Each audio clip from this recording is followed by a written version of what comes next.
Hello and welcome to another edition of Stockwatch. So we see that Johnson & Johnson are back in the headlines today after their single shot antidote has been deemed safe and effective by the FDA in America, and this paves the way for a third COVID-19 vaccination, as well as Pfizer and Moderna's, to be possibly regulated and licensed within the next few days. The vaccination is a bit more cost effective as well as the previous two that are out on the market at the moment, as you don't need to store it in sub-zero temperatures for too long.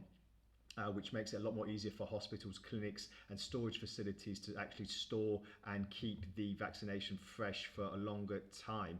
The FDA concludes that the Johnson & Johnson has known benefits in reducing severe illness, and notably there was no deaths with the 28-day vaccination testing amongst volunteers that have obviously wanted to try this vaccination out to see if it can be put on the market. So an external committee of experts will meet tomorrow to recommend whether the FDA will authorize the vaccine, and this is obviously adding to sentiment, as a surge in vaccinations in the US will obviously give more of a spike to certain stocks and weigh on sentiment more. So a White House official has said that the administration anticipated distributing at least 3 million doses of Johnson & Johnson next week.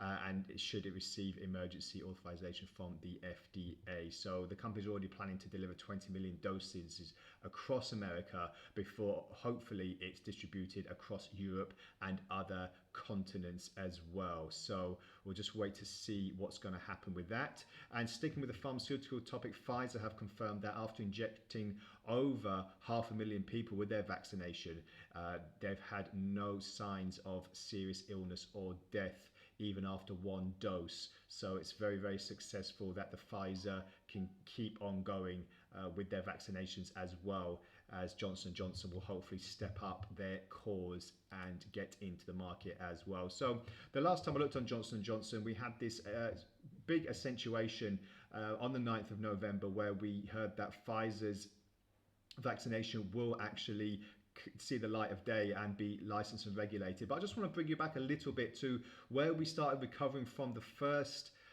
pandemic, or the first wave at the end of April, and then we saw a bit of sentiment being lowered, and then we saw another spike to the upside at the beginning of September before prices lowered again, before we had this bullish news that the Pfizer vaccination will continue. So we've broken away from this kind of sideways, slightly descending channel, and what I want to just bring to traders' attention today is the fact that we're seeing a bit more of a slide down in the stock. Hopefully today's news, when the market does open, we'll see a bit more of an upturn, but it'll just depend if they can keep this going in the long term. As you can see, the Ichimoku cloud is just kind of precariously hovering at the lower end of the candlesticks, and I just want to point out that if we do start seeing some more divergences on the bearish side, then we could see a little bit more of a downturn in prices. But for the moment, I'm looking to see if prices will start pushing higher to these gaps that we've seen previously, roughly about the higher end of the $160 range. If not, then maybe a push lower.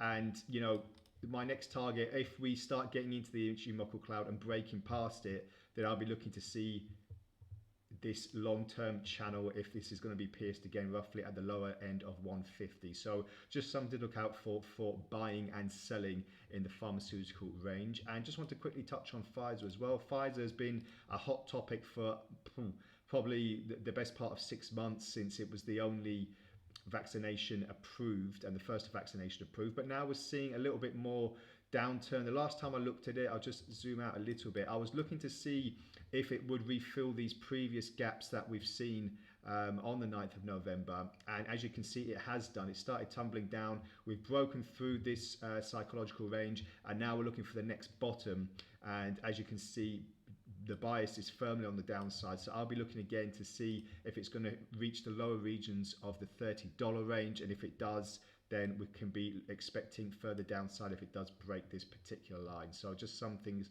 to look out for in the near term as we wait on more pharmaceutical news from all companies. When there is a vaccination that has been approved, it seems to boost certain stocks in the market. So, and not even stocks, even indices as well. So these are things to look at and keep in mind for when you're trading on these current instruments. So that's all from the Stock Watch today. Thank you very much for joining me. If you have any comments or queries, please add them to the post and I'll get back to you as soon as possible. Have a great trading day ahead and bye for now.